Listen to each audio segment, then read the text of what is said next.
Նիկոլ Փաշինյանը հատեց բոլոր սահմանները։ Սկզբում Նիկոլ Փաշինյանը թիրախավորեց մետրոյում արցախցի կնոջը իր երեխայի հետ։ Այսօր Նիկոլ Փաշինյանը թիրախավորեց բուժ աշխատող Արփինե Սողոյանին, ով անհետ կորած Հրանտ Պապիկյանի քույրն էր։ Մեզանից յուրաքանչյուրը կարող է լինել Նիկոլ Փաշինյանի հաջորդ զոհը։ Սիրելի հայրենակիցներ, հասկացեք, թե ինչ է կատարվում։ Մեզանից արդեն մեր կարծիքի իրավունքն են խլում։ Մեզանից արդեն մեր խոսքի ազատությունն են խլում։ Մեզանից խլում են կնոջ նկատմամբ հարգանքը։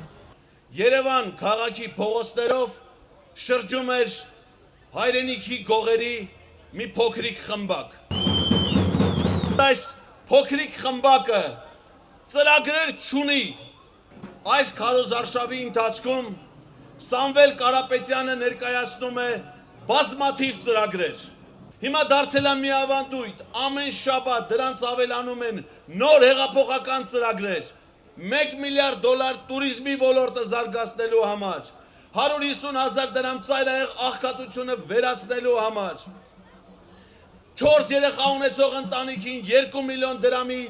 միանվագ օգնություն տալու, 5-րդ երեխային բնակարան տալու ծրագրեր։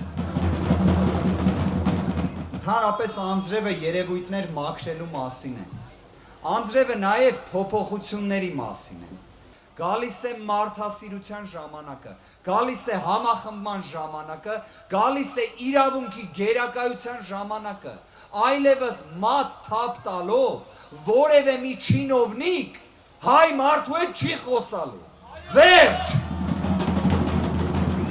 Այսօր զբոսնել ենք ամբողջ Երևանի վարչական շրջանով,